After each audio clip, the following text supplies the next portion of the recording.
আসসালামু আলাইকুম ভিউয়ার্স, আজ আমি আপনাদেরকে খুব মজার একটি রেসিপি দেখাবো। এটা হচ্ছে চিকেন ভুনা খিচুড়ি। আশা করছি এই ভুনা খিচুড়ির রেসিপিটি আপনাদের কাছে খুব সহজ এবং ভালো লাগবে। বৃষ্টির দিনে বাঙালির খুব লোভনীয় খাবার এটি। তো আজ সকাল থেকেই খুব বৃষ্টি হচ্ছে, এজন্য আমি খিচুড়ি রান্না করছি আর সেটাই আপনাদের সাথে শেয়ার করলাম। প্লিজ ভিডিওটি না টেনে প্রথম থেকে শেষ পর্যন্ত দেখবেন। তো আমি প্রথমে আপনাদের একটু বাহিরের দৃশ্য দেখিয়ে দিই। দেখুন আকাশটাও কেমন কালো হয়ে এসেছে এবং টিপ টিপ করে বৃষ্টিও পড়ছে। তো বৃষ্টির দিনে আমাদের সবারই খুব ভালো লাগে খিচুড়ি খেতে। তো চলুন আমি রান্না শুরু করি। তো এখানে আমি আধা কেজি সিদ্ধ চাল নিয়ে নিয়েছি এবং একটি রসুন খোসা ছাড়িয়ে নিয়েছি এবং 250 গ্রাম মুগ ডাল নিয়ে নিয়েছি এবং 2 মুঠো মসুর ডাল নিয়ে নিয়েছি। তো নিয়ে আমি সুন্দরভাবে ধুয়ে পানি ঝরতে রেখে দিব। আর এখানে আমি 1 কেজির বেশি হবে মুরগির মাংস নিয়ে নিয়েছি।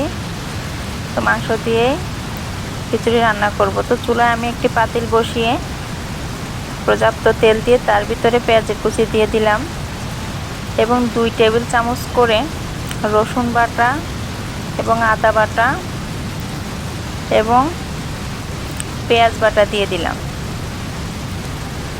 তো দিয়ে আমি একটু নেড়ে চেড়ে এখানে স্বাদ মতো লবণ দিয়ে দিলাম, দিয়ে মাংসগুলো সব দিয়ে দিলাম। তো আমি একটু নেড়ে চেড়ে মাংসগুলোর ভিতরে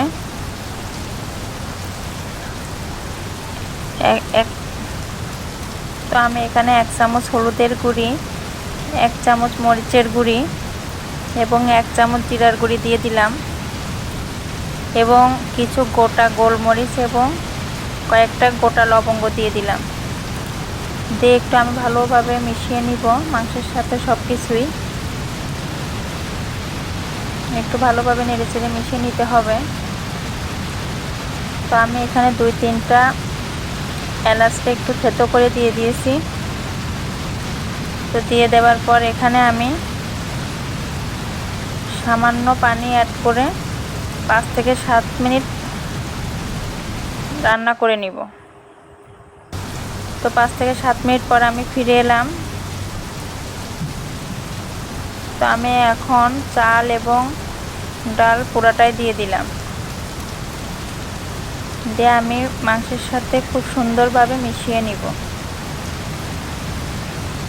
এভাবে আপনারা একবার রান্না করে দেখবেন, খুবই মজা হয় এভাবে রান্না করলে। তো আমার মিশানো হয়ে গেলে আমি এখানে পরিমাণ মতো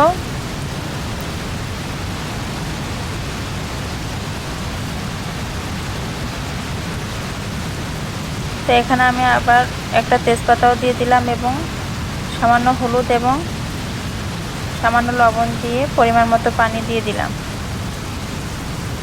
তো পানি দিয়ে দেওয়ার পর এখানে আমি 10 মিনিট রান্না করে নিব। তো আমি 10 মিনিট পরে ফিরে এলাম। দেখুন সুন্দরভাবে সিদ্ধ হয়ে এসেছে।